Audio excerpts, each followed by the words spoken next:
try and get that off the surface a little bit more for tennis and pickleball. What we found under the surface was that, or under the water, I should say, is that the tennis and pickleball surface it's pretty destroyed. It's in very poor shape. The resurfacing process is unfortunately very expensive. It's not something, knowing that the scope of this project up at the rink, don't really want to invest $36,000 into something that will change hopefully by next summer. So what we're looking at now is a temporary solution, which I'll talk more about in the next part of my staff report. So pickleball will basically stay under the surface of the ice, and then we'll build the new tennis courts out in the northwest part of that lot. Hopefully next year. This year we'll start removing trees. The Nathan Lazarus Skate Park received some of our love from the Parks Department, as well as some of the teens that came in to volunteer for that day, as well, after we got slammed with graffiti. The little girl that did it actually graffitied the entire painted wall surface, every brick. She wrote on something on every single brick with Sharpie and marker, and it was literally every single brick. And then she graffitied the backside of their shed. So we allowed the kids to vote on and choose their favorite color, and we went down and spent some time with the kids. They picked a very vibrant red color for the wall. It actually stands out quite nicely with our beautiful mountain background. The skate park is a constant source of maintenance with crack seal and concrete sealing done annually. And that is not volunteer work. That is all comes at a cost of staff time, unless I have to have a huge project, which I have to contact Team Payne for. They're our local skate park builder that built our skate park. And so they have a few volunteers that will come up a couple times per year and help me with some of the coping problems that we have there. So the coping is the edge around the bowls, and the water drains under and into the coping. And so that is a construction problem from the very beginning, and it is now starting to rear its ugly head on an annual basis, where we lose the entire edge of what we refer to as the Death Star Bowl. And a little bit around the Moose Bowl, which the Moose Bowl is the bowl that the moose actually got caught in. And so it's something that we have to throw time at it every year. The Chipeta Park water was turned on for the season, and spring lawn care has begun. The massive amounts of water this year, which is unlike any that I've seen in my time living in the town of Nederland. Actually, when Kat worked with the Parks Department in 21, we saw a flood that came down, and it washed out a lot of our trails, and the flood actually caused damage to the creek side. And ever since then, every year I combat high water, I combat the water actually flowing down the trails all the way from just behind the hotel. It comes out there, and then it goes in another spot. It breaches the banks of the river. There are kind of right at the beginning of the parking lot, and it washes all the way down to the pavilion. So that infrastructure change has actually, the first year we thought we'd kind of remedied it, and we just put a Band-Aid on a much larger problem. So we're now looking at having to build up those trails to prevent the high water from flowing straight down them, which is, as you can imagine, a maintenance nightmare. But another thing that we're seeing this year that I've never seen before is that the lawn, the big grassy lawn, is flooding and is continuing to hold water So we have a soccer camp down there next week. And there's a part of the lawn that I'm actually having to like keep the kids off of because it's just gonna, with all those kids playing soccer on it, it would become a muddy mess. I would lose my grass there. So, but that's new. And when that flood happened, it also changed the boulders in the creek. And we have very large boulders that were built up to kind of create a retaining pond. Inside of that retaining pond is a pipe that goes from the creek all the way across the field to the kids' fishing pond. It's what feeds the kids' fishing pond. And that pipe, because we had the change in boulders and we don't have a piece of equipment that's strong enough to move the boulders back to where they were. The pond is constantly, that flow of water from the pond is constantly flooding. And this time of year, or I mean, not flooding, I'm sorry, it is clogging. And so this time of year, we have to get inside the manhole and try and snake out that pipe. It's usually rocks though that plug it, so snaking it is kind of difficult. We can usually get every day we get like I would say a trickle of water, but we never really get flow. The water level is receding, and so we should be able to get into the creek now and have some good success with actually getting our flow back. The pond was stocked middle of May with 250 average 10.1 inch rainbow trout. So, and also on that Chipeta note, as well as Town Hall, Parks has been very lucky this year to see 3 of my previous seasonal employees come back to help weekly with gardening projects around town. The front yard of Town Hall and Chipeta garden beds have received much needed love, thanks much in part to these 3 wonderful women. Blink, blink towards Kat. She has done a lot of amazing work. It's actually been really kind of fun for the 4 of us are constantly trying to figure out times where we can get together. And turns out that the only time we can really all get together is when we're pulling weeds. So 7:30 in the morning. It's 7:30 in the morning, and we do have coffee, usually just because we brought it with us. But also the Nederland Parks have been leading a charge to consider programs that could develop thanks to the Metropolitan Football Funds. Youth Advisory Board has been consulted, and Max, I'm going to mess up his last name, Marshausen, he's the youth advisory sponsor. Hosted a group of adults who have businesses that offer activities for all age children. It was inspiring to hear how many activities for kids are already offered for around this for youth in this area. And I think there were 2 things that I got out of the big meeting with all of the grown-ups, which was the issue of transportation and the issue of getting the information to the kids. And so we've kind of been brainstorming, how do we get, when we have a program, how do we get that information to the youth? You put too many signs on a bulletin board or something like that, those bulletin boards just become noise. So how can we, is there a group of 10 kids that we say to these 10 kids, hey, pass this, spread the gossip or whatever. We're going to offer a junior firefighting camp. Get your friends to sign up for it, that kind of thing. So it's been challenging. Our next meeting on that is with the youth on June 18th. And hopefully we'll get some kind of final decisions from the youth as to what programs they'd like to see besides the junior firefighting camp, which is a real thing that I'm hopeful we'll get a fire chief soon and we'll actually be able to put this camp together or complete the planning for it.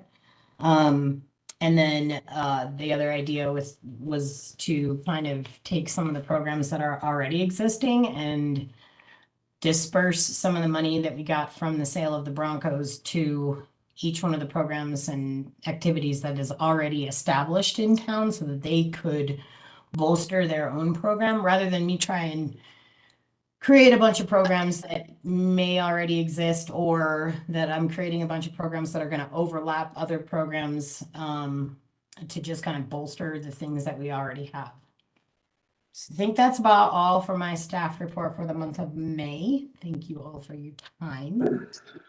So on that note, let me go into some of the things that'll be happening this season at the rink and Racket Park. So these projects are things that I am trying to complete, that my team is trying to complete in order to make steps towards the hopeful and not even hopeful, in order to make steps towards the next GoCo grant that the town gets.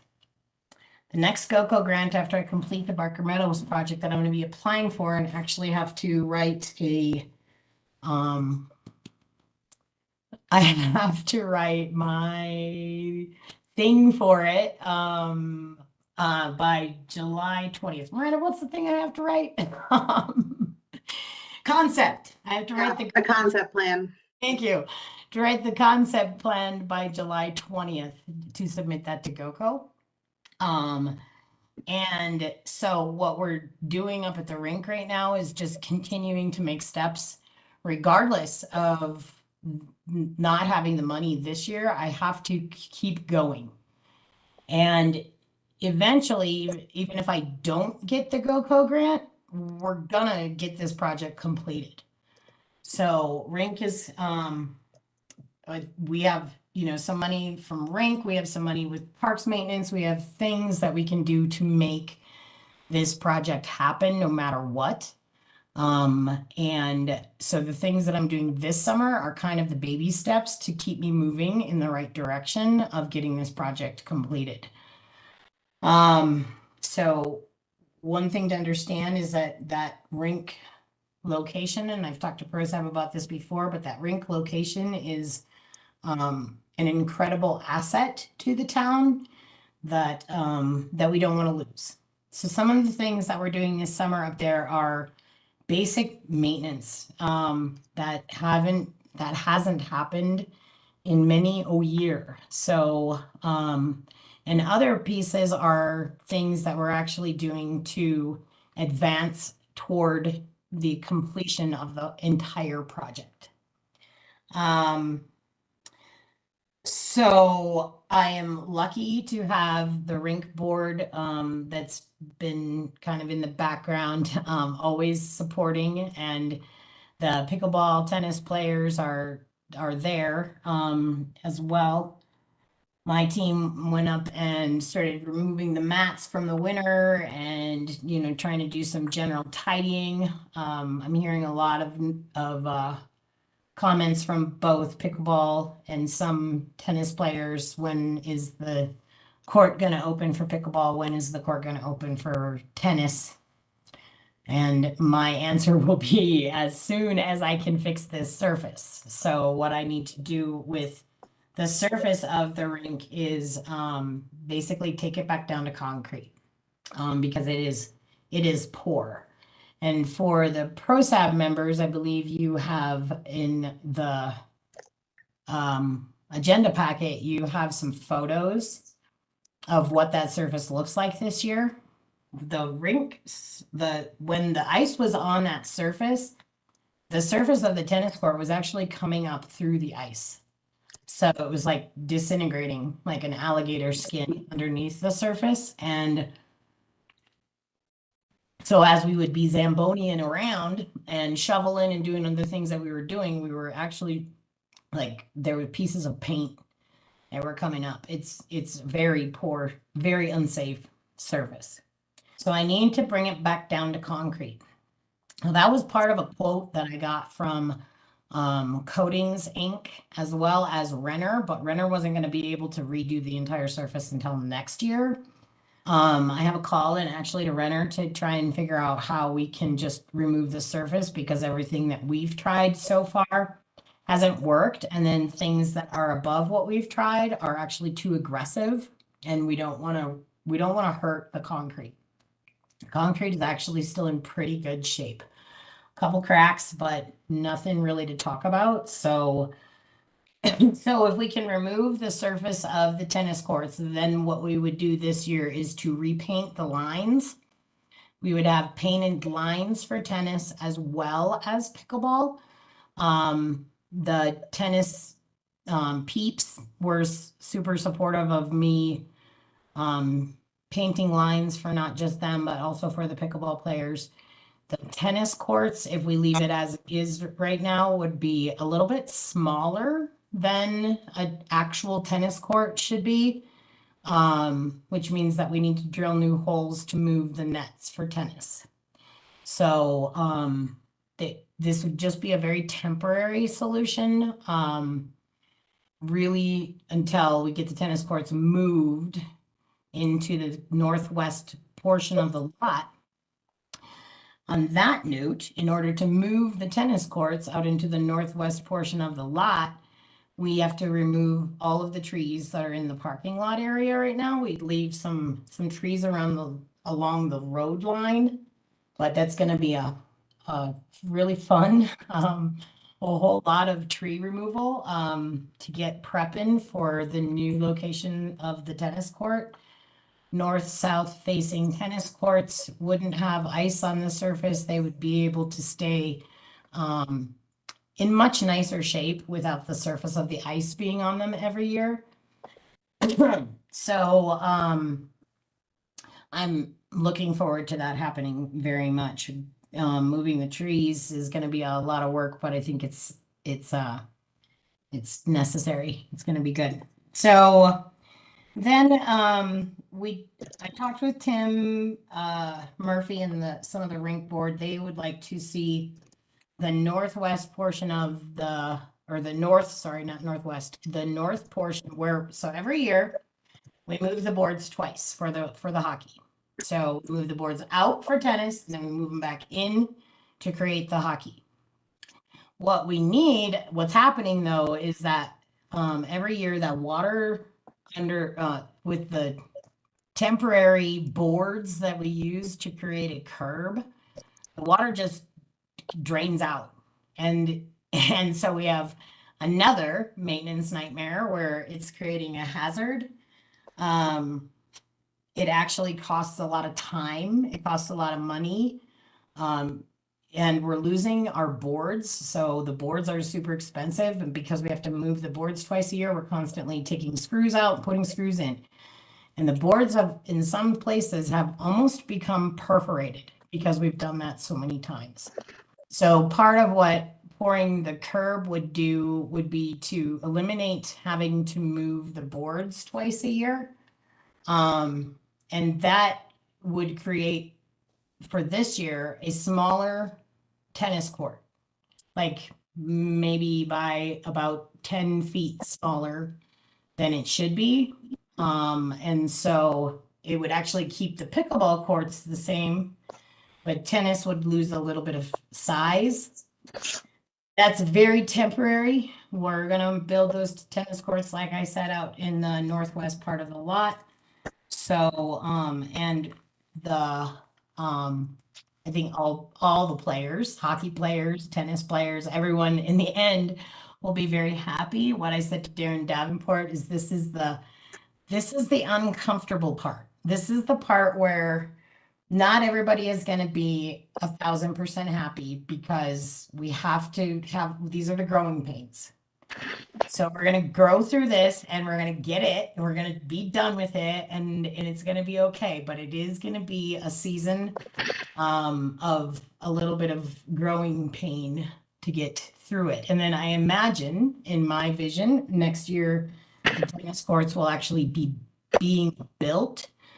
So the tennis courts being smaller could last 2 seasons, but the courts will be being built next year, if that makes sense. So Rink has offered to put $10,000 of Rink money towards this curb, which would just be poured on that north side of the rink, and would save us a lot of maintenance. And an engineer to look at the actual, actually I'm having the town's engineer, which is JVA, is going to meet me up there next week to look at what it would actually take to pour concrete curbs, and to help me try and lay out a parking lot with the maximum amount of spaces that we could get. typically on a disco night during rink season. The cars are parked up and down Indian Peaks Drive for a pickleball game. You know, we have upwards of 50 pickleball players, so we really want to make sure that there's enough parking for the maximum amount of people. And I believe that is all on that one. Okay. Thanks, Nikki. We have a few minutes if anyone wants to ask any clarifying questions. If you do, if you could just either raise your hand or virtually raise your hand, and I'll keep a ongoing list.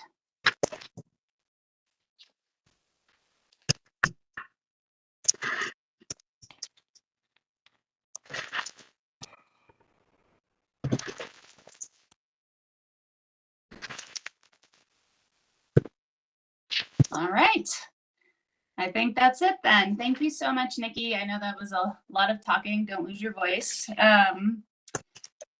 So wonderful. Thank you so much. It sounds like there is a lot going on, and definitely let PROSAB know if there's anything we can do to be helpful with the GoCo grant or everything that's happening with rink and racket and pickleball and all of the recreational things. Shout out to you, Kat, for the volunteer lead pool. That sounds like it's just a few of you, but thank you for being there and hanging out. And a plug for Kat's next weed poll, which is June 24th.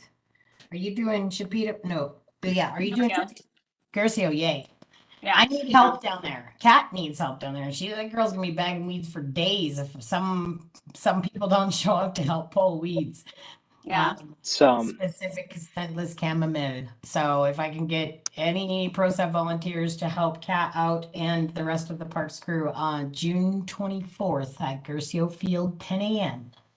Yeah, and or forward the like spread the word too. That's also, I mean, definitely come, but also spread the word. That's definitely helpful. Sorry, CT, were you trying to say something? I was going to say the scentless chamomile up on Sunnyside is easily 4 times as bad as it was last year. It's really coming in thick. So anything you can do to let people know, or post signs, wanted posters, and no effort is too small, no effort is too great. We have to nip this literally in the bud.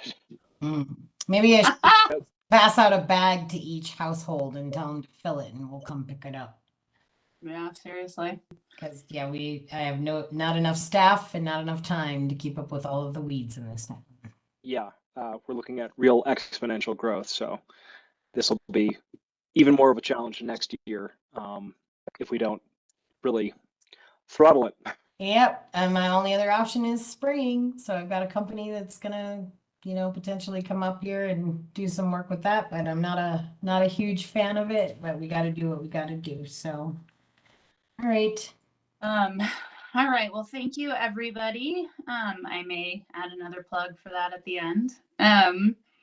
So yeah, all right. So the next informational item on the agenda is Peter, Town's Engagement Manager. Peter, you've got 15 minutes allocated, if that works for you still. Yeah, that should be fine. Awesome. Well, I will turn it over to you then. All righty.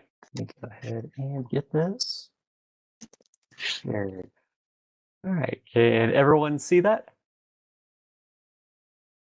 Yeah. All right. Excellent. So yeah, I just want to do a quick overview of our Reimagined Destinations program update. Talk a bit about what came from that and what next steps are, and also go over it for anyone that has no idea what I'm talking about. So last year, Miranda actually applied us for a tourism grant through the Colorado Tourism Office, which we got. And yeah, this is the fruit of all of that. So the overall background of the project was to advance, well, first it was to actually identify what as a town we wanted as priority actions when related to tourism in Nederland, and then to establish the groundwork for advancing those through a tourism leadership structure that was focused on Netherlands community values. And the results for that were, which will be presented here, talk about laying a foundation for a tourism management structure that aligns with our community identity, quality of life, and the protection of our surrounding public lands. For anyone that wasn't aware or wasn't in town when we went through this, Reimagine Destinations was a free grant, so no matching or anything, that consisted of a destination assessment. Basically, they went through, found out a lot about what kind of tourism was coming into town, as well as getting the sentiments of residents and stakeholders. We had a full day workshop with about 17 people back in November to discuss all of this material and start designing a core program that we will discuss here in a little bit. After which we had, we as in the town and our core team, had 100 hours of consultation with the CTO to discuss this and any steps moving forward. The one piece of this that did not, that hasn't been achieved yet, is we also have a $20,000 creative asset production shoot. Basically, they're going to hire someone to come up here and either take pictures, film, or drone shots that we can use for anything to showcase what we think is best about Netherlands and that we want visitors to see. That is, they're still figuring that bit out, and we are on a waiting list for it. So that we'll probably won't see for another 18 to 24 months, which isn't necessarily a bad thing because there are other things to work on in regards to this program before then. So part of that destination assessment was to identify what tourism looks like in Netherlands right now and what our approach as a town for it. We see a lot of people coming up for various reasons, including wanting to be out into the nature and open spaces around us, to see our small town vibe and just kind of get away from larger cities. Our position being where we are on the peak to peak and relative closeness to Boulder makes this an ideal location for a weekend trip or a day trip for anyone in the state, as well as a destination spot for out-of-towners. You've probably seen all of the Texas and Florida license plates that come through town. We are getting more and more popular every year. I think anyone that's looked around in the summer for even a minute has noticed that.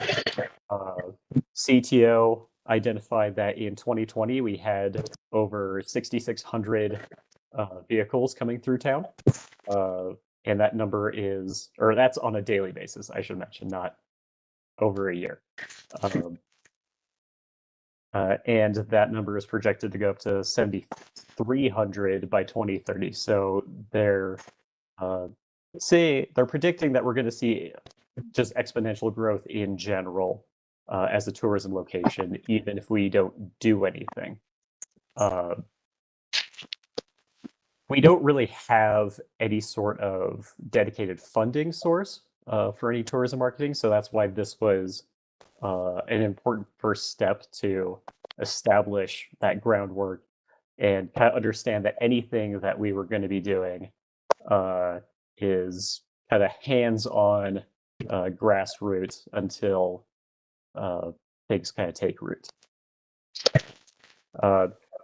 Currently, we don't have a management structure for dealing with how we want to showcase tourism or even just handle it as it comes through. Our approach has been very reactionary, just dealing with issues as they arise. That's worked for a while, and it's a lot of what smaller towns do, just because they don't really have a structure or any kind of formal training to deal with tourism. But as we grow in popularity, that can be a dangerous thing to leave unaddressed, as it will put us in a position where tourism molds the future of the town instead of the community. And that's something we're trying to avoid. So for that, we would need a tourism management structure. And the first step of that is to have a destination marketing and management organization, or DMO, which CTO identified as the town of Nederland. That would basically be the initial source for contacting or connecting various partnerships or collaborations or stakeholders that are wanting to be more involved in tourism. And here is what that DMO, proposed DMO, would look like. So it would start with the Board of Trustees and the mayor, and trickle down through Miranda to myself, to the visitor center, and any community volunteers and projects that we have that aren't being run by various advisory boards. I should note that my position actually came out of this project as well. CTO proposed having a tourism management or a tourism manager position, and that didn't really work with just our needs and everything we're already doing. So we took some of their recommendations and moved it into this new role that I'm doing as public engagement manager. Part of that would be dealing with marketing consultants for any other tourism related grants that come up, as well as being a liaison for a proposed tourism advisory subcommittee that would operate underneath PROSAB. That was proposed by CTO instead of, say, DDA, because PROSAB does a bit more around town, not just focused on businesses. And one of the major things we've seen coming out of this is that people want to be out in open spaces. So that tourism advisory subcommittee would be about 7 members total, ideally made up of different members of the community, including a PROSAB member, business owners, someone from nonprofits, stakeholders for outdoor recreation, things like that. Probably would only meet quarterly, as there's, I don't think, a reason to meet monthly. Just to kind of recap what we saw in the last tourism season and planning for the next tourism season.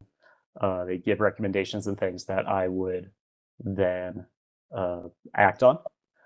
They would support me with any other tourism management grants that we apply to, as well as that creative asset production shoot when that becomes available, as well as the Do Nederland Right campaign, which I haven't talked about yet, but I'll get to that in a little bit. That is another thing that came out of Reimagine Destination.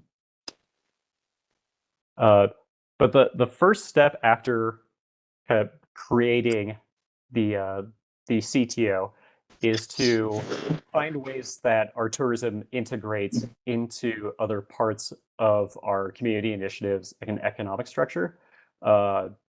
And a great place to start is with Envision 2030. Tourism wasn't a part of that, but as we went back and looked at it, we realized there are places where tourism can support those other pillars that were identified, like community engagement, economic development, and environmental sustainability.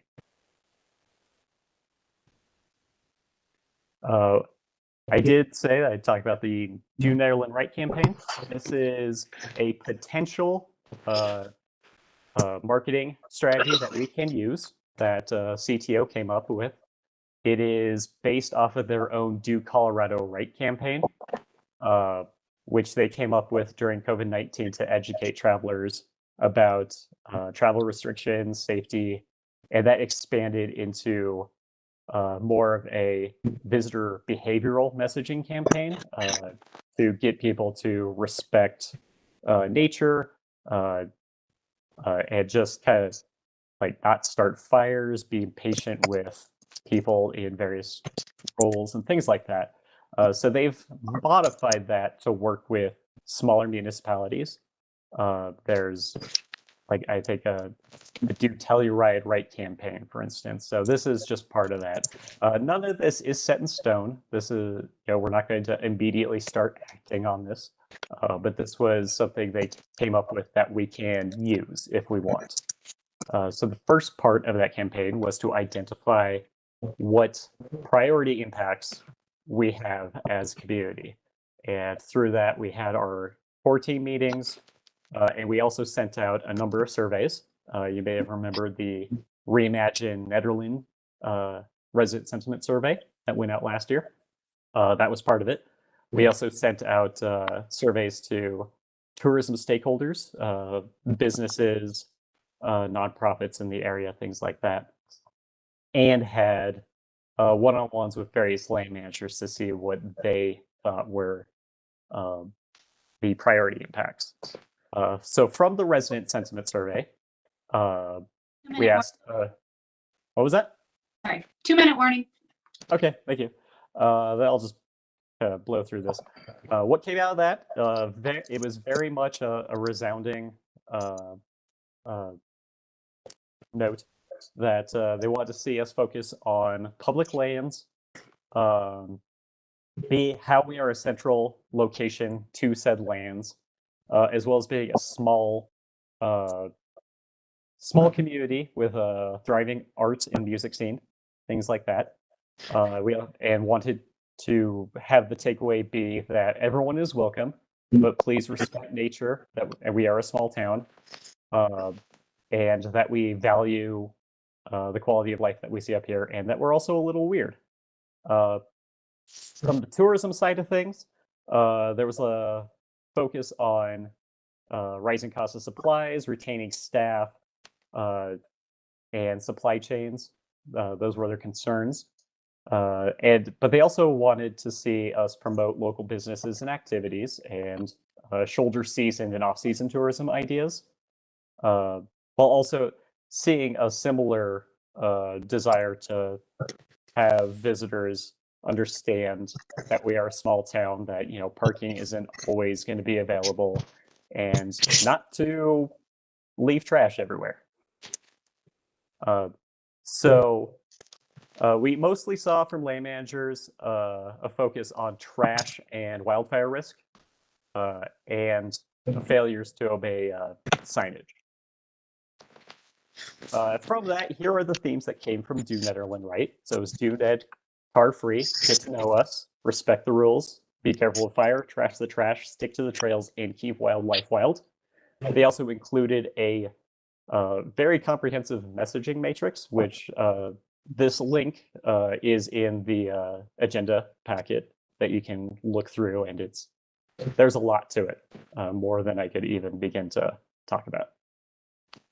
All right, real quick, next steps are to come back to PROSAB about convening a tourism subcommittee, and then also explore additional opportunities through the Colorado Tourism Office. And that is it. Ooh, I like that picture. Does anyone have any questions for Peter? Peter, when it comes to public lands that people were talking about, were they mostly talking about or the surrounding open spaces that are Boulder County land or Forestry Service land? Yeah. What do they mean? Yeah, that was the major focus, was on areas outside of town itself. one of the themes that came up was that we are a city or a town within a park, basically. And so even though it's not within town right of way or town boundaries, we still have an effect on it just by being here.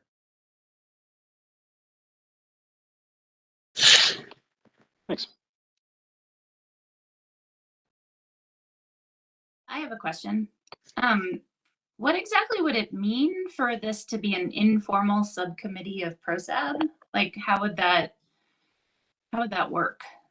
So it worked similar to some of the other subcommittees like zero waste, where agenda, like we wouldn't really have like specific agendas that come up or wouldn't need to be publicly noticed because it's not an appointed board.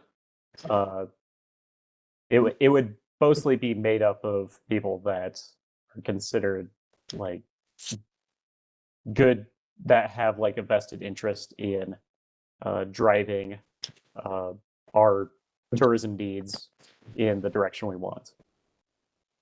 Yeah, no, I get that. I guess I just Okay. don't. What would it mean to be a subcommittee of PROSAB specifically? Like, why that as opposed to like the board of trustees, since it is like relevant to the whole town? True enough. That was just the suggestion from the tourism office. They thought because there was such a desire to see us focus on being stewards of the land around us, that just kind of made sense to be a subcommittee of PROSAB. Interesting. Okay, thank you. Any other questions?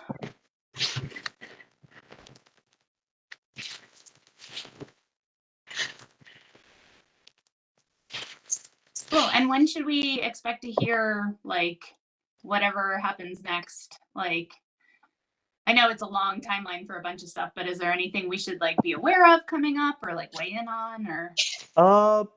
I'm going to connect with Miranda and Nikki about this subcommittee. That's one of the next steps. I'm also applying for a similar grant to this called Destination Blueprint, which is kind of a continuation of this, since we've kind of established what our needs are. That would work, kind of hopefully set out a guideline of what it would look like to really build out that structure. Nice. Well, thank you, Peter. Thank you for all of your work. Yeah. All right. And thank you for coming tonight to fill us in. So I know we have a small group, but I think I'll suggest that the folks who weren't able to come to this meeting listen to since we did have a lot of good information, and we'll have even more coming up. Sorry, could we get those slides also for folks that couldn't make it today? Yeah, definitely. So they are in the agenda packet, but they will also be available online, and I can just email out all of this right now to you. Thank you. Wonderful. Thank you. Definitely. Yeah, call CT. All right, my friends, we are on to our last informational item, which is Jason with an informational briefing on what is this conservation finance that that we need to know more about, that he knows a ton about. So please go ahead.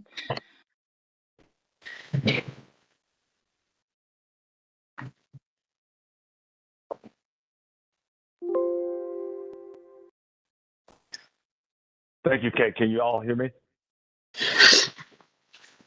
Yeah. Good. Okay. Great. Well, I heard him just speak. How much time do I have? I just want to be cognizant of that. You have 15 minutes. Okay. Well, it should be more than enough. I love what Peter just said about weirdness.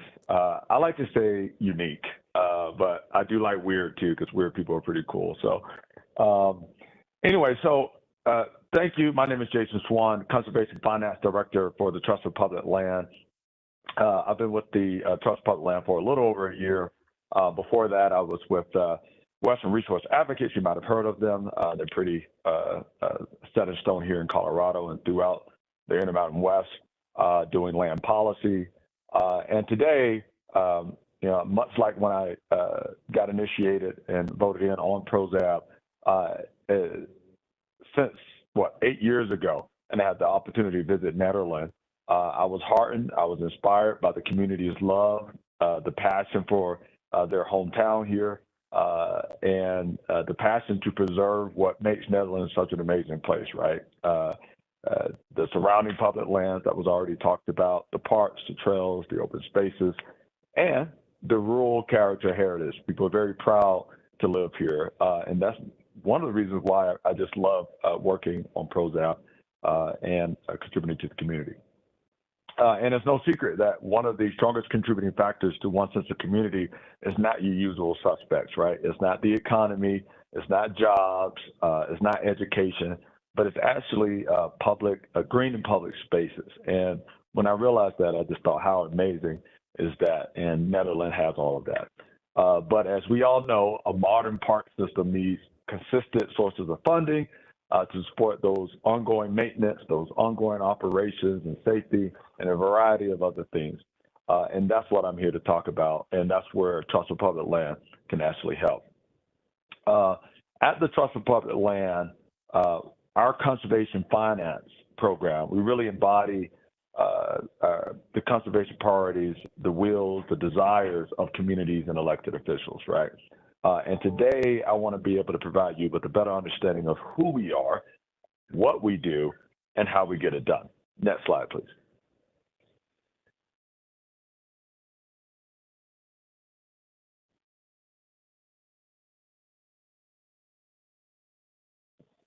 All right, so at the Trust Public Land, just a little bit about who we are. We are a national nonprofit. We have 35 offices across the country. Our mission is to create parks and protect land for people, ensuring healthy and livable communities for generations to come.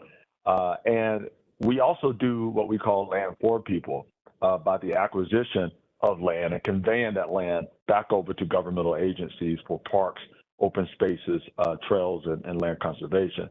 And since 1972, over 50 years ago, we've been able to generate over $93 billion in public funding, as you can see here, for parks and access to lands and waters. We've worked and completed on over 5,000 projects and created access to over 3.7 million acres of public land and connected over 9 million people to the benefits of the outdoors. Next slide. Now, you know, first, what is conservation finance? I know this is a term that a lot of people say, well, what is conservation finance? That, you know, sounds like money is involved, and that's exactly what it is. But, you know, it's basically, in a very short answer, is creating some type of funding mechanism, whether that be public funding or some various other funding, whether, even if you look at grant funding, right, that's still conservation finance because it's going back into conservation. So our conservation finance team, what we do specifically is provide this objective research, measure design, legislation, and subsequent campaign support to create varying funding mechanisms to protect land and build parks, all while ensuring that equity, health, and climate are at the center of everything that we do. So I know a lot of you may be thinking or may not be thinking, where does all this funding come from? Next slide.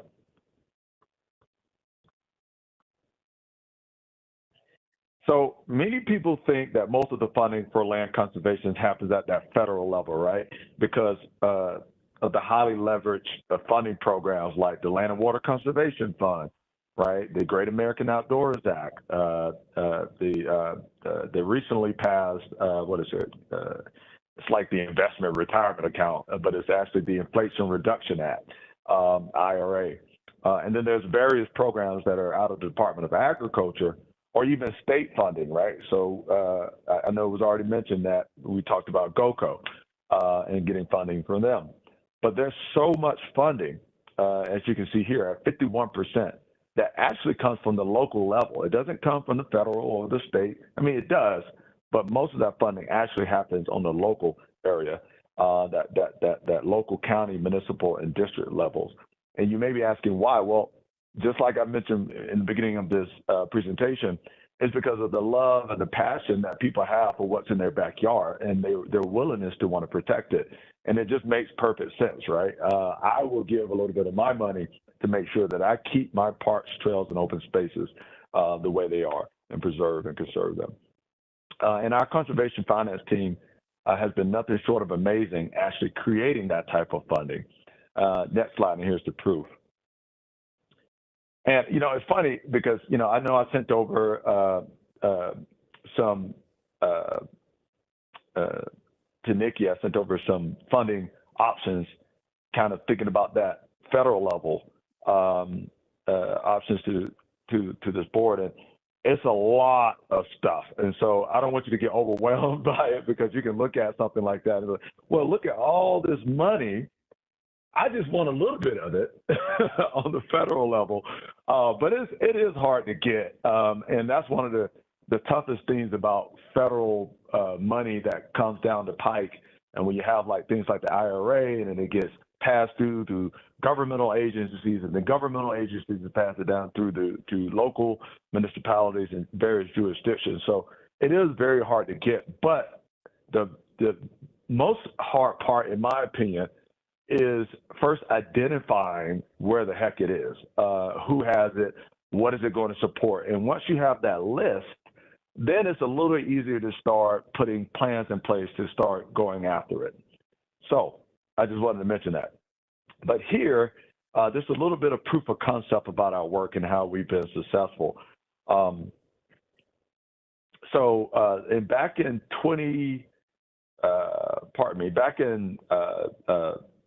the midterms of last year, right, to toot our own horn, we supported 34 measures, of which voters approved 31 of them, right? And we had a 91% passage rate. Let me say that again. That's 91. Again, I'm tooting my own horn here because I was a part of some of that 91% passage rates.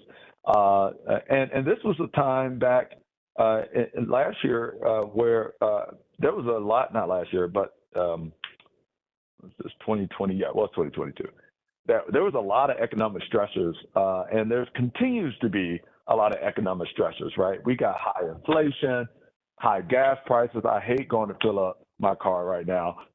And even food is a major concern, not just then, but even now. But as we saw, voters still recognize the importance of parks, climate, and conservation, helping us raise over $84 billion in funding. Now, let's show you a little bit around Colorado, where I've specifically focused on. Next slide, please. So in Colorado alone, we worked on 75 state measures, ballot measures, and voters have approved 59, including in Adams, Arapahoe, Douglas, Denver, Eagle, Route, Colorado Springs, which I just helped pass their Trails and Open Space and Parks TOPS program this past spring, and then even in the town of Windsor. And it goes to say, without saying here, that this is a nonpartisan issue. I mean, you know what I mean? It doesn't matter, conservative, liberal, it doesn't matter. Wherever we go, people want to protect the places that they love and what's in their backyard. So all these measures that I have right here will generate over $1 billion for parks, trails, lands, waters, and natural climate solutions, which really, again, proves and clearly shows a demonstrable need throughout Colorado for our services. Next slide, please. So let's turn our attention a little bit to some of the key ingredients for conservation funding and what we like to see already established when we go into community, and what I call these three legs of a stool.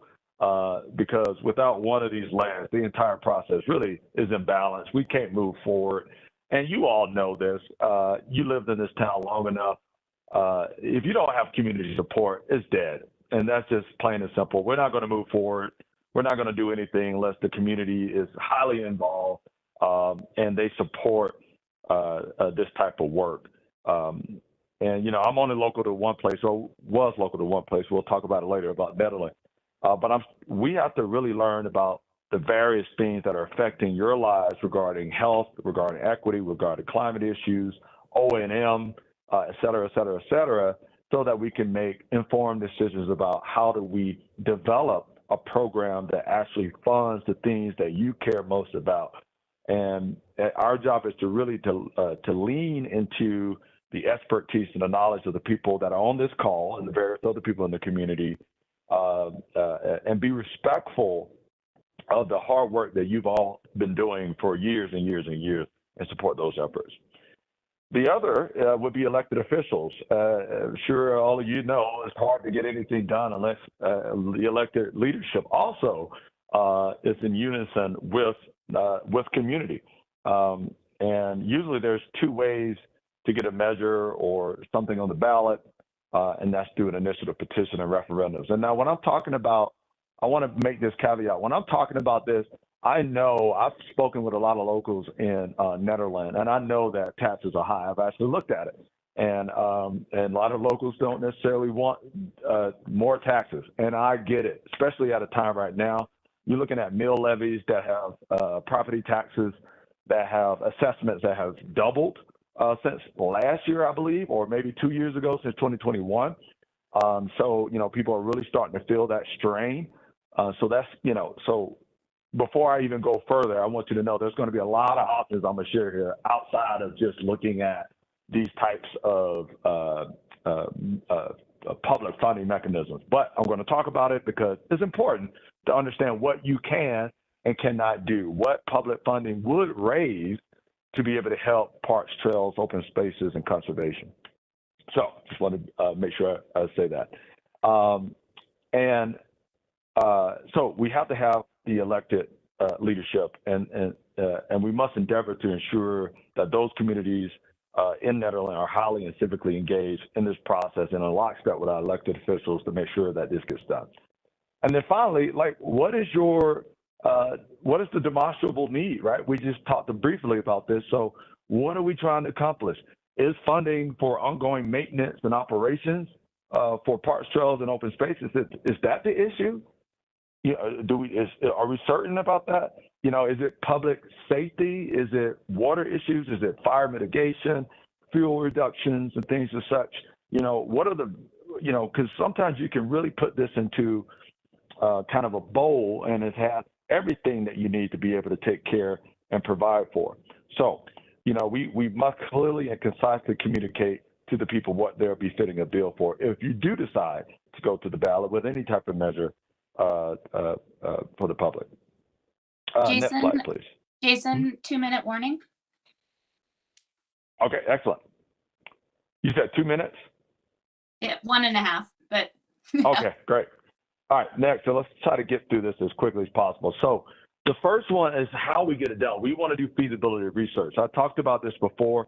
Feasibility research is for us to come in and to really look at all the finance options that Nederland is going to have available. We have a research team. They're going to be able to provide that, right? Are we going to be looking at revenue bonds, or are we going to look at geo bonds? Are we going to look at property mill levies or impact fees, or is this a variety of things to look at? This doesn't commit the city to anything. What it does is give you a very broad view of what's possible. And we're able to do this pro bono, right? We have people in our institutional funders in our backs that actually come and help us provide this if we're giving a technical assistance letter. So next slide. Public opinion survey. Now, I've seen public opinion surveys happen before, but this is really when we have to nail down exactly what the needs and the wants of the broader community want, instead of just coming from, the PROSAB or BOT or various other folks. But we want to know what everybody really wants and really test that. Next slide. And then if necessary, not always, but if we so happen to have to go to the ballot, then we want to be able to help you with that. So what is the right language to put in there based off of that polling? We can be able to put together the best ballot language as possible, considering that sometimes that's going to be the only thing that local residents are going to be able to see. And so we want to make sure that we clearly communicate that and concisely communicate exactly what those needs are, and have been already talked about through ballot, through community engagement, and through polling. Next slide. This is the last slide. And then if everything goes well, we're happy to help run a campaign, effective campaign. And I don't need to tell you about all the things that go into a campaign, but we can act as campaign administrators and help kind of lead you towards a potential victory at the end of all the work that we just did and I talked about already. And with that, that is all. And I'm open to any questions, concerns, comments that you have. Sorry I had to rush that. No, that was awesome. Does anybody have any questions for Jason? Not right off the blush, but I'm sure this is something that we're going to return to time and time again as we look at identifying priorities, funding them, and where necessary, getting them on the ballot. So really happy to have you on the board, man. Thank you. Appreciate that.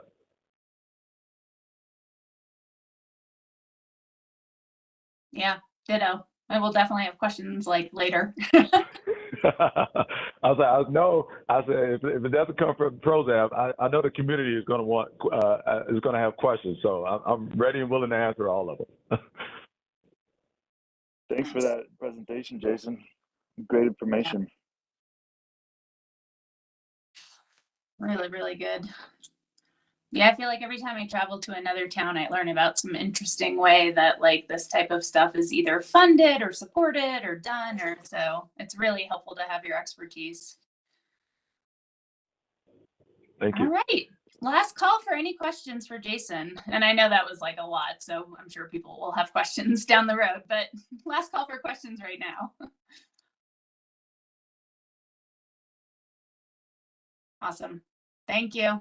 Really appreciate it. All right, on to discussion items. So the first one actually is Jason. We'll like tag team here.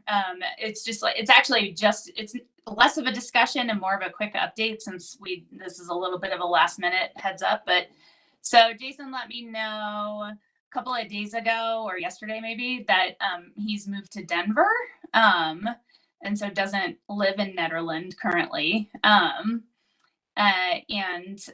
wanted to know if that impacted his status on the board. I checked with Miranda, and our bylaws don't allow for anyone outside of the Nederland area to be a full member of PROSAB. So 3 of our seats go to Nederland residents and 3 go to people in the greater Nederland area. But the alternate seat doesn't have those requirements according to how our bylaws are written. I saw a thumbs up there. And so I asked Jason if he would, and so the idea was brought up to potentially, and we would need to vote on this, and us and the BOT would both need to vote on any of these changes. And I'm not proposing that we do that tonight because again, there are a couple of things that need to happen before that. But the idea was raised to potentially, if Jason was interested and willing to take the alternate seat, and KC could take a full seat. And I asked Jason if he would be open to that, and he said he would be open to that. I haven't had a chance to talk to Casey. She's out of town. She couldn't come to the meeting tonight, which is why I'm not suggesting that we take any action on this because we can't really do that without asking her if she's okay with that. And either way, we would, as always, take a vote to make a recommendation to the Board of Trustees, and it would be up to the Board of Trustees to ultimately make a decision. But I just wanted to let you all know. Jason, is there anything you wanted to add to that? Yeah, just real briefly, I had no anticipation on leaving Netherlands. This came at the unfortunate expense of not being able to buy a home that I wanted to buy in Netherlands. And as you residents and everyone knows here, when something goes to sale in Netherlands, everybody's after it, and the prices just get shot up, and it was out of my budget, so I had to leave. So that doesn't mean to say that I won't be back to try to find something else, but just right now, I couldn't do it. That's Yeah. all. I know, such a bummer. And I'll just say real quickly, you know, everybody knows my story so far about Nederland, but the whole point is that I came here to do a job and to be able to get money and finances to PROSAB, and I want to continue that work. So that's essentially that's all I have to say. Thank you, Jason.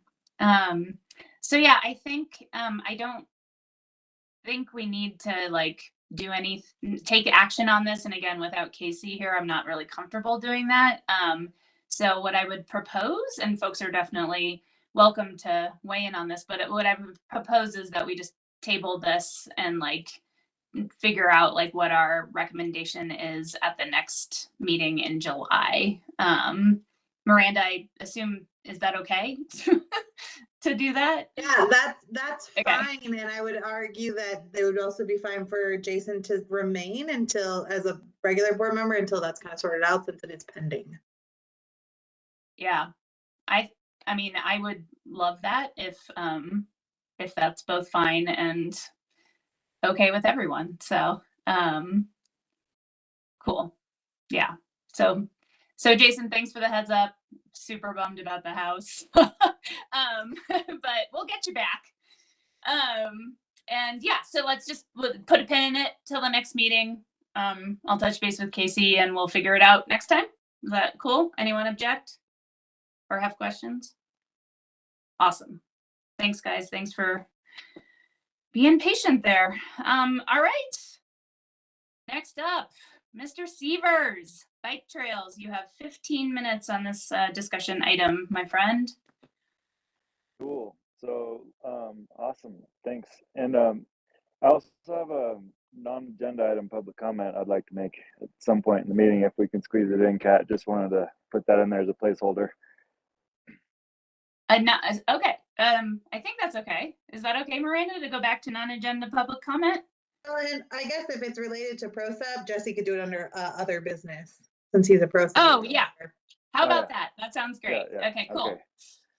Cool. So, well, the bike track. So I have Tanya Corvalon on the call, who, as you know, is a fellow BOT member with me, and her and I are both motivated about this. And I'd like to invite Tanya to speak up or chime in if she wants. And I don't think I'll take 15 minutes to basically break it down for you guys. What happened is we have a really renowned, world-renowned bicycle trail builder and trail builder, generally speaking, as well, who's a former Nederland resident. His name's Tony Boone. He's like the kind of the OG who used to live here, and he's really sort of like the industry leader for trails and trail building and trail construction trade. And so he happened to be one of Tanya Corvalon's former neighbors. And then also he does a lot of work in Boulder and in the Boulder area. So Tanya kind of came to me and suggested that she could help us make this connection to this sort of industry expert. And so, you know, through a series of emails and efforts to get some communication happening, we were able to chat with one of his colleagues about who's actually like his main designer. And Tanya also worked with, and sorry just for speaking on your behalf, Tanya, but I didn't exactly have anything planned to present with you, but I would love for you to chime in. So basically, where was I? Oh yeah, Tanya kind of got with me. Can you guys hear me okay? Yeah. Okay, good. I had some weird noise there, but Tanya chatted with Miranda about some possible funding.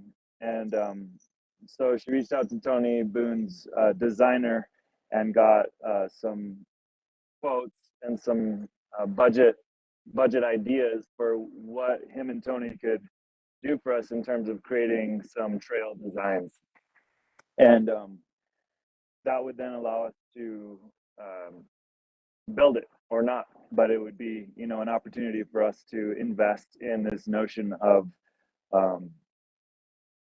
beginner bike trails. I think is kind of like our low-hanging fruit for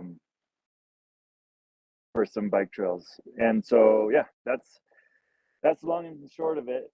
And just kind of wanted to, I also see this as an opportunity, obviously, to leverage my offer to the town to create some bike trails, some bike optimized trails. And this would be an opportunity for me to do something under a little bit of some good guardrails from a industry expert and leader. So that's it. You know, Tanya, if you're on there and you want to say anything, Yeah, that'd be I'm awesome. on. Yeah. So I guess there's like a couple components to this request. First of all,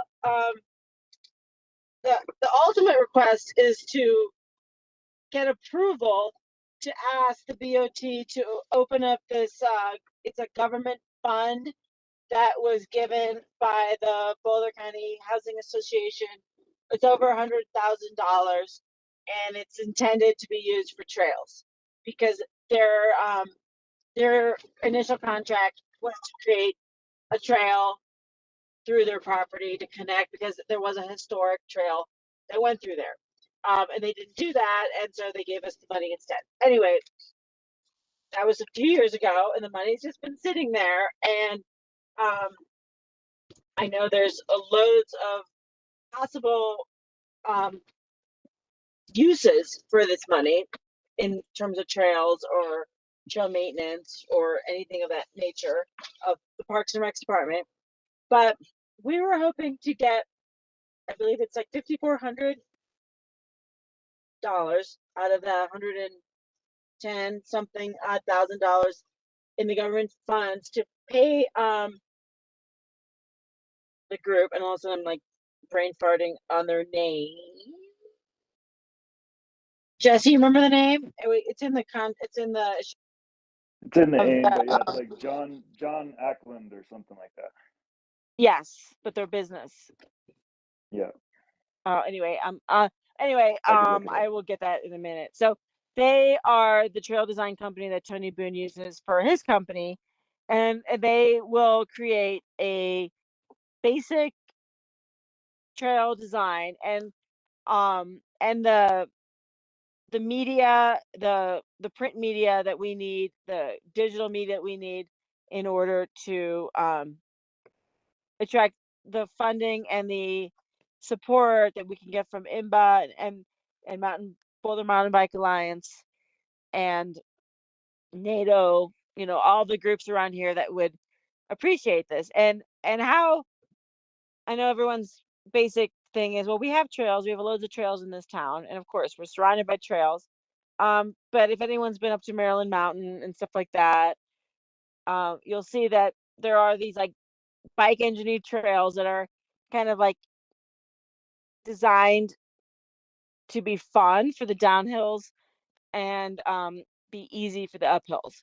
So we wanted to create that in between basically the ice rink and the elementary school, and the elementary school back up the Caribou Room in town-owned land. And these guys will help make it so that we have something to talk about, because right now it's just me describing it to you, and this was the problem we run into the pump track is we need to have the designs and the graphic design and the actual sort of like media of showing people like what it is, like why is this different than a regular trail.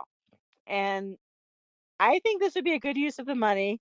First of all, because it would be an easy way to connect up to these different locations that then connect up to Mud Lake and to keep the flow going, which then, you know, you can go up to Caribou, you can go up anywhere. And it also could just be a destination in and of itself. You just loop it, especially for young kids. And then ultimately, then we'd like to do another one that's more for adults, over more by the cell phone tower. But that's not in our conversation right now. So the first I'm sorry, I'm babbling, but I didn't prepare either properly. The first real request is like Tanya, it's let's just a just remember, basic I think Kat's gonna recommendation. hold All us right, to you guys hearing 15 me? minutes. What's that? Let's just also finish your points, but Okay, let's my also point remember, is, I think does the Kat's gonna, BOT recommend that we ask, does the PROSAB recommend that we can ask the BOT to free up some of this money that's been sitting there for 3 years?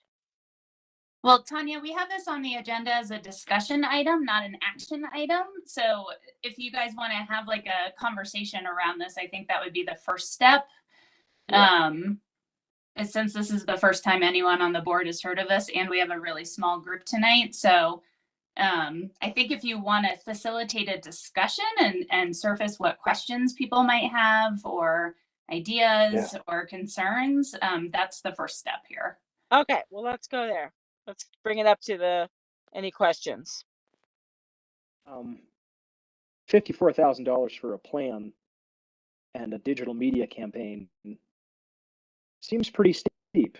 And in terms of priorities for trails around town, that's an awful lot of trail maintenance that could be done with that money. I think it's 5,400, right, Jesse? Yeah. 5,400. My mistake. Yeah, 54 would be a lot of money for a plan. I agree.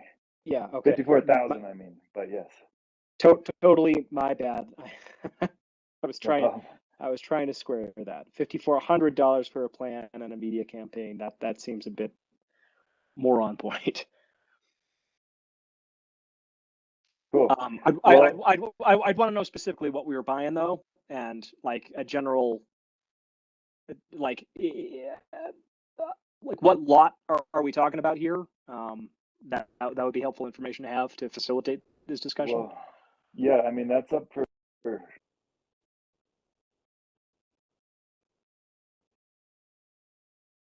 Oh, Jesse, you're frozen. Did the sound Sorry, I got an important phone call from my field worker on an excavation project, but I canceled it and texted him. Well, I have I have it right here. So for, you guys hear me? For Yeah. the first step for 1,500, I guess, is the project coordination with the initial gathering of the base data from client and public sources with the drone and all that going through, and that's $1,500. And then I'm sorry, I'm on my phone. I thought this was an attachment that you guys had. This So okay, the question. That's 1,800. Okay, and that's required for any of the options. And the second option is 3,600, and that includes, okay, focused on 2 sites that the client has selected. These graphics will be a variety of 2-day maps and Google Earth exports markups to show terrain. Base data, what is underneath the proposed trails, will vary based on the other options selected, i.e. publicly available terrain and aerial imagery versus high resolution drone collected data. Map graphics will show approximate property boundaries, important nearby resources, parking, corridor level alignments of the trails. Corridor level alignments are typically plus or minus 100 feet wide corridors that depict the general intent of the trail, approximate and less, and key and negative control points. These alignments will be based on client input and office review. Final delivery from this task are the final graphics and maps. So that's what you get. Yeah, and sorry, Tanya, just to clarify to everyone on the call, the document that she's reading from is in your meeting files that I sent around earlier today. So people can take a look at that. So Jesse, I also have a couple of questions. Let's take a stack here. Does anybody else have a question besides me? Or a comment? I wanted to answer where we're talking or where we're proposing. And I'm I'm proposing, well, on one, both, or all of many existing trails or new parcels that could take a trail, that would be great. And one area that I would really like to see a connection trail is in between the ice skating rink and the elementary school. There's a great public town corridor through there that's all overwooded and would be a fantastic trail route. And then also the Caribou Room parcel, the Moose Lakes open space, or Moose Meadows. That area as well, that already has some existing trails, some of those trails could be enhanced or modified, or a new trail could be put in there. There's also the trail that just goes along Sundance or the Indian Peaks neighborhood over there. That's also great. Also going down from the elementary school down to the Big Springs or the Sunnyside neighborhood, that could be enhanced or modified. There's a lot of existing trails in town or new trails that we could conceive of that we could apply this to. So that's why I say it's open to discussion. I would like to see a lot more trails in town, and I think this would be a great first step. The wonderful thing about this team is they can also design trails that are good for bikes and pedestrians. You know, they don't just focus on bikes. So to the extent that we want to develop, you know, sky's the limit in terms of what we want to think about or imagine our trail network to be like when it grows up. So I hope that answers your question. Can I ask my questions? Yeah. We've got less than 2 minutes left, just as a heads up for this discussion. Okay. So I think that I definitely appreciate the passion and desire to improve the trails, both biking and pedestrian in town and in the area. I do have a couple of concerns with this particular proposal, and am very interested to hear the full board weigh in at our next meeting with hopefully a larger discussion. I think one, I don't know if this is town policy or if it's required, but I would be much more comfortable with a open RFP process if we're going to spend thousands of dollars to hire someone to do not just the plan, but probably ultimately the idea would be to, you know, theoretically work with that company to implement the plan as well. And I think that best practice in government and in transparency is to have an open process where we solicit proposals from different companies. So my big concern with this is actually sort of the idea of voting to give a specific company money without having an open and transparent process. So that's one. And then two, in the bigger scheme of things, I mean, I love biking, I love trails. And I also know that it's really important for us to sort of follow the PROST and the sort of goals that have been laid out with community input and PROSAB input and BOT input over the years. And also to, you know, think about the goal setting process that we're just about to wrap up, which we'll wrap up at the next meeting. And I don't think that this is either in PROST, and I know that we have one person still who hasn't done their rankings. And so that's why I haven't shared the final results yet, but there's only one vote for working on mountain biking trails outside of the pump track. And so it's unlikely to land in our top goals. So anyway, I love bikes. I adore mountain biking and trails. And I appreciate the passion and the energy, but I do think that this is something that I'd like to see both more transparency and public input in, and also, you know, just really following the priorities that we've worked so hard to lay out. Thanks, Kat. Those are all great points, valid, and totally understand where you're coming from on all that. Did you have a question? No, it's a discussion. So that was my input into the discussion. Cool. I mean, I guess a question could be why a specific company, but I just think I don't need to know the answer to that so much as I really think it's, just something that I'd be pretty uncomfortable with. Yeah, I am. How about any other comments?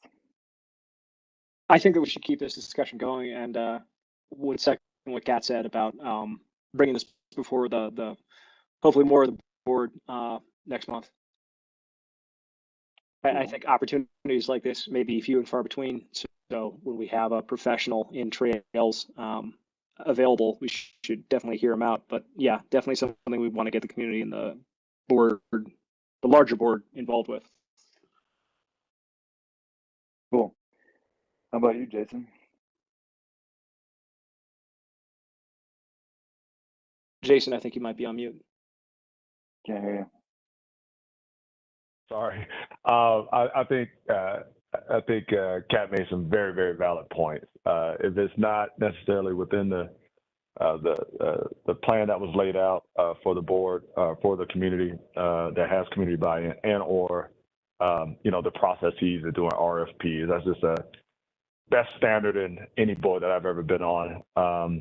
Yeah, that all makes sense. And I guess the other thing I was just curious about is that, if there is money there, then how can it go towards potential things that are already need maintenance and or development to existing trails and things like that? Can we shift and that aligns with the vision of the, what you call it, PROS? I'm always messing that name up. Yeah, so that's the Trails Master Plan. Yeah, can that be diverted towards something that already exists, so we can get one of those goals out of the way pretty quickly? And that's all. Actually, that does remind me. I did have a very specific question, which is that chunk of money. What's the deal? Was it just what is? Are there thoughts about what that might be used for? Is it Are there? Yeah, the money's to be used on trails. The money's to be used on trails specifically, and the money's I more meant for the people. Sorry, Tanya, to clarify, I more meant for the people who are currently managing. So for Nikki and Miranda, who have plans and are there any? And there may not be, but my question is, are there already any thoughts about what you might do with that money? Literally, no.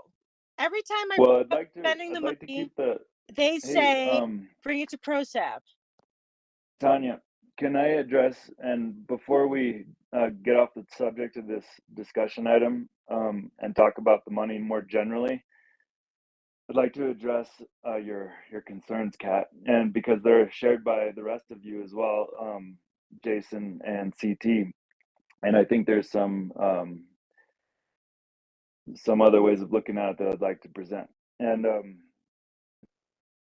first of all, I'd like to just say that yes, doing an RFP is great, and there is a law for doing that and beyond $10,000. And so I think that we could do an RFP, or we could take advantage of somebody who already has a connection to this community, who's also happens to be an industry leader. Because he's already taken it, he has already taken an interest in it anyway. We don't have to. I'm not attached to that, but I'm just saying, I definitely think the laws are typically well thought through and provide good precedents for doing RFPs and whatnot. So that's one point, and perfectly valid points to do an RFP. I see that's also has its advantages. So then the PROST is the next point, and that is I've done quite a bit of research in the PROST itself in the course of promoting and doing the Nederland planning process for the pump track, and bicycle and bicycle infrastructure is by far the highest category of popular support in the PROST if you combine the various versions of bicycling. So the items for bicycling are typically in the top 5, but bicycling as a category gets divided gets sliced and diced across a lot of different ways of talking about bicycling. And bicycling, bike, and biking appear in the PROST over 100 times. Not quite that much, but it's approaching 100 times.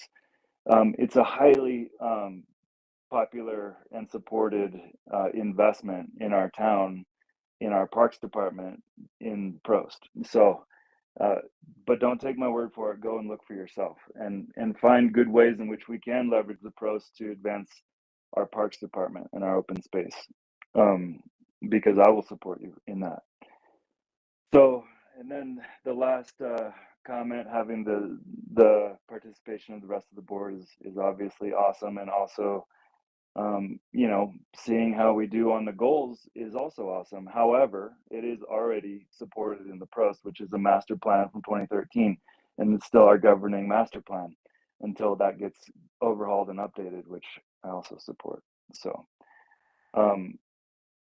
but there's no reason not to execute the values of our master plan, just because we're working on our goals for this board for the next 2 to 3 years. So also a good way of getting things done is to support those among us who are passionate about an idea, like weed pulling, for example, or building trails, for example. You know, I think leveraging the inspirations and inherent motivations within us as board members is our best method of having a high impact as a volunteer board. So I happen to be an earth worker, and I can move a lot of dirt, and I have good connections, and I'm good in business, and I'm an engaged and passionate volunteer here. So I recommend that you all take advantage of that and help steer my enthusiasm for improving this town. I just want to point out that Nikki, we're pretty past time. I think we can do maybe 2 more minutes, but Nikki has her hand up, and I wanted Miranda and Nikki to answer the question I asked too about whether there's any money plans already for the 100K.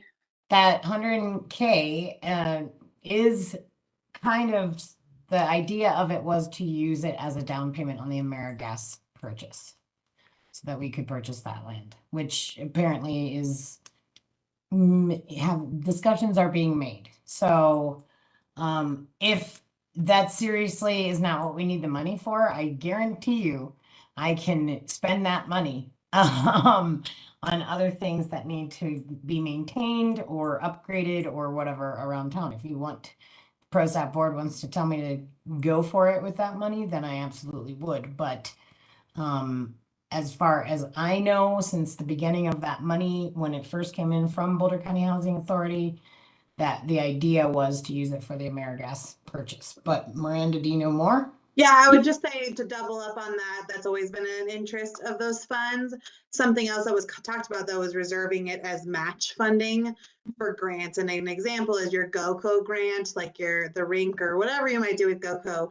They're no longer entertaining 20% matches. They basically told Nikki, you need to come with a 50-50 split in order to be competitive. And so that's something we'll have to take into consideration for any future GoCo specifically, but I know Trustee Coombs Ismail felt very strongly that this Conservation Trust Fund and the Eldora money and the Boulder County money should all be held as a match in order to really stretch those dollars. Like we're joined by Proudfoot. Oh, yes. Hello. Hi, Dan. Did you want to weigh in? Yeah. Hi, everyone.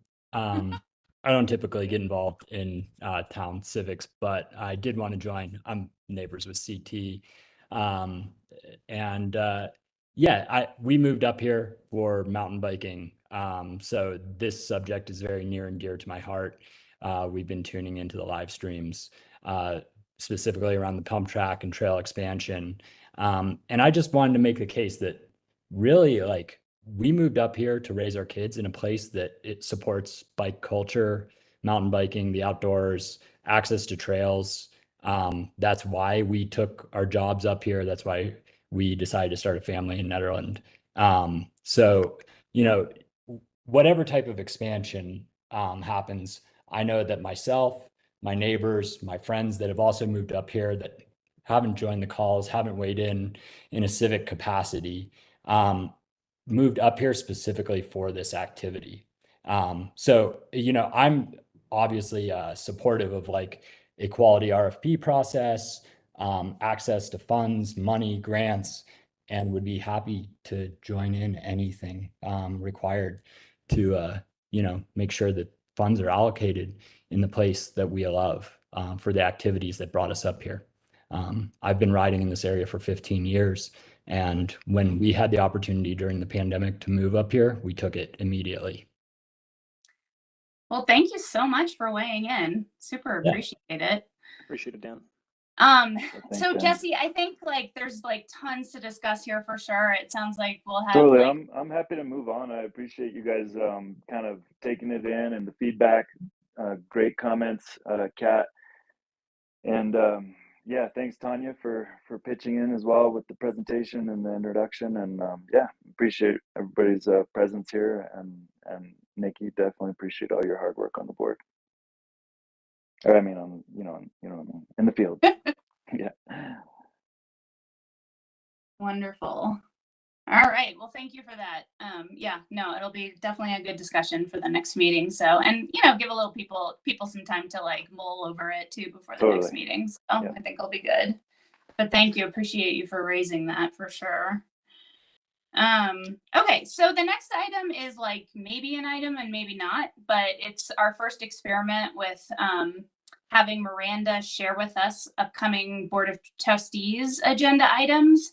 So if just sorry to take a step back. So at the last meeting, someone or a couple of someones made a really great suggestion that it would be a good idea for us to like look ahead and see what's coming up on Board of Trustees agenda items to see if there's anything that PROSAB might want to weigh in on, or individuals on PROSAB as well. And so in the agenda packet that I did send out, I sent you the list that Miranda sent me of the current items that are to be discussed at the next couple of Board of Trustees meetings. There's a lot, so we're definitely not going to like go through and discuss all of them right here. But I did just, and I don't think we don't have a ton of time to like dive into this, but I did just want to maybe exercise that muscle and get us in the habit of like looking and seeing what's coming up on the agenda. So do people have that document and are able to open it up and look at it? It's called Upcoming BOT Agenda Items, and it's in the folder I sent out earlier today. Do you guys have that? I don't think I can put it on my screen. Sorry, what was the name of, or the title for the email you sent, Kat? That's a great question. Hang on. Agenda and attachments. Hyphen PROSAB tonight. Don't think that I was on that list. Oh, you know what? We're having a huge spam problem with the PROSAB list, so it's totally possible a lot of PROSAB emails have gone into your spam. Let's see. Mine were all going in there as of last month, which is really annoying. But yeah, it just went out to the PROSAB listserv. Yep, you're quite correct. I know, isn't it so annoying? It sure is.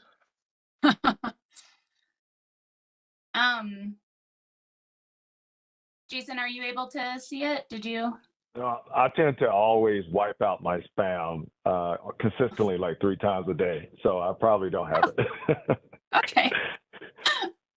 But yeah, I think like I'm open to how we might sort of review these at future meetings, but I think for tonight, my suggestion, especially since we're running close to the end of the meeting time, would be to just like, let's all make sure to look at this and see if there's anything that you think is worth weighing in on before the next meeting. And in our July PROSAB meeting, hopefully we'll be able to carve out a little more time to, if anyone wants to propose a discussion on any of these items. But yeah, there's a bunch of stuff. I mean, there's like stuff that's tangentially related to us. There's stuff about a solar ordinance and a streets presentation and a fence ordinance and a rights of nature thing that we voted on a few months ago. So, but yeah, unless anyone wants to propose that we do discuss a specific item that's on this list right now, I'm just going to say, let's like take a look at it and then keep an eye out for it before the next board meeting. Is that okay with everybody? That's The latter is okay with me. yeah. I would like to keep us involved in the rights of nature guardian appointment issue. But, Yeah. we can hash that out next time as we're running low on minutes. Well, that's on the June 20th agenda, so that's going to be before our next meeting. So if there's anything in particular you'd want to propose we do, you should definitely bring it up. You're welcome to.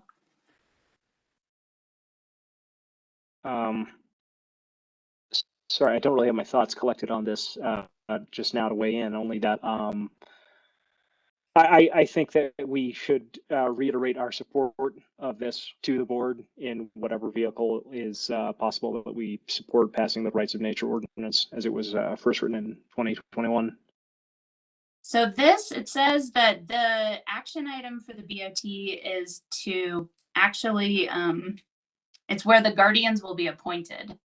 So I don't think as far as I understand reading this, but Miranda, you can tell me if I'm incorrect. I don't believe they're voting on whether to support it, but they're actually like voting on appointing those guardians that are mentioned in it. Is that correct, Miranda? Correct. Yeah, rights of nature was already passed, so this would be just the guardianship. All right.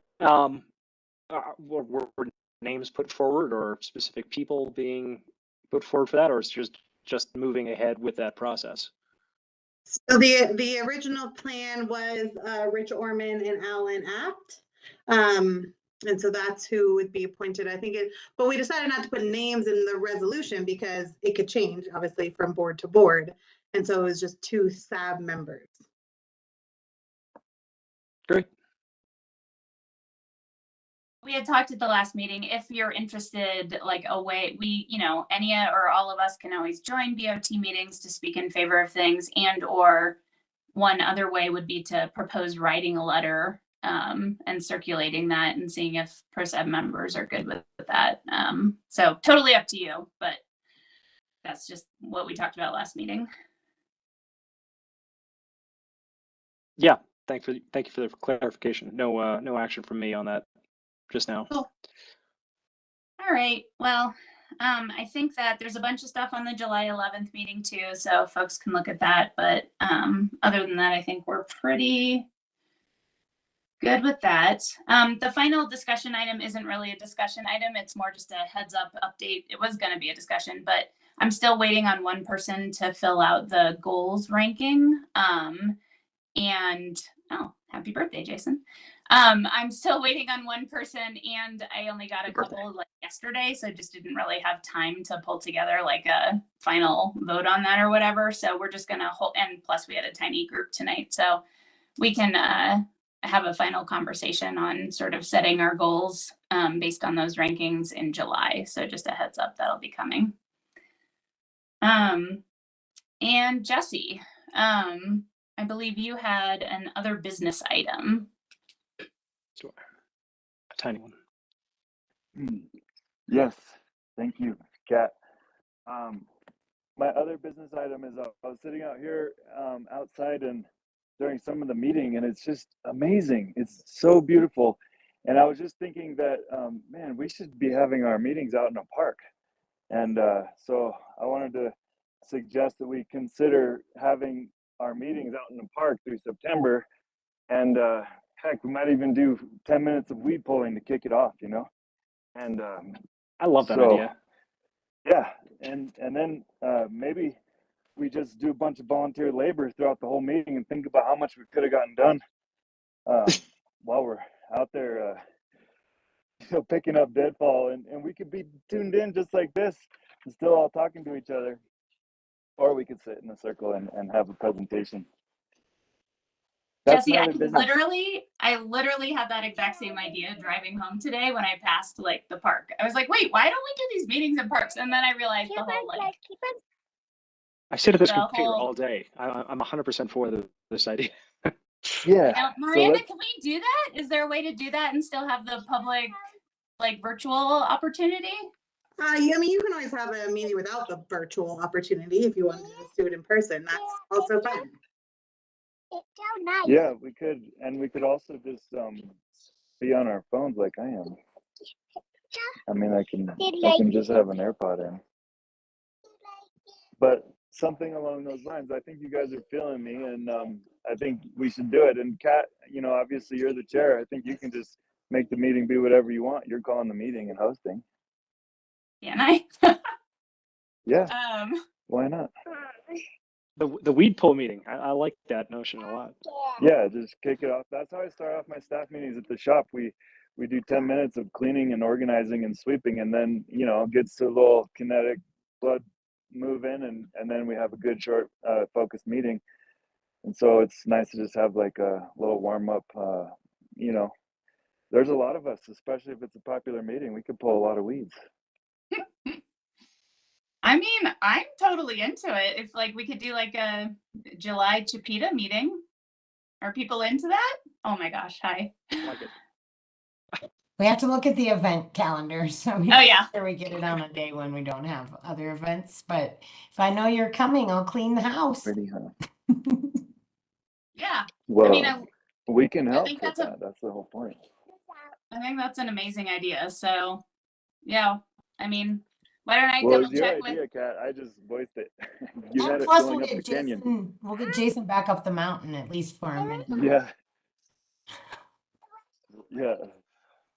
cool. Yeah, let me check Sounds in with these two about like where and like what the deal would be, but I love it and I'll like yeah, let people know. I've got one So other that's small it? issue. Yeah, CT? Nikki, I still need to swing by the shop sometime to grab that wood. Sorry, I haven't done that yet. Last time we spoke, you said Sunday through Wednesday. Is that still the best time to get it up in there? No, my schedule is Tuesday to Friday, but there's somebody here every day, CT, and every one of my staff is aware that you might be coming to pick out a board. Sooner is better than later because eventually we do hope to trash some of the huge pile that we have. It's a lot of it. Tomorrow then, if someone's around. Yeah, we'll be around. Just give me, if you need to, give me a text, and if otherwise, it's all here. It ain't going anywhere for a minute. All right. And I think that's it. Does anybody have any last other business items to share? Fabulous. Well then I move to adjourn the meeting. Does anyone second? Second. Cool. Meeting adjourned. CT, thank you so much for taking notes. Really appreciate it. Absolutely. Bye everybody. Good night. Thank y'all. Talk soon. Bye-bye.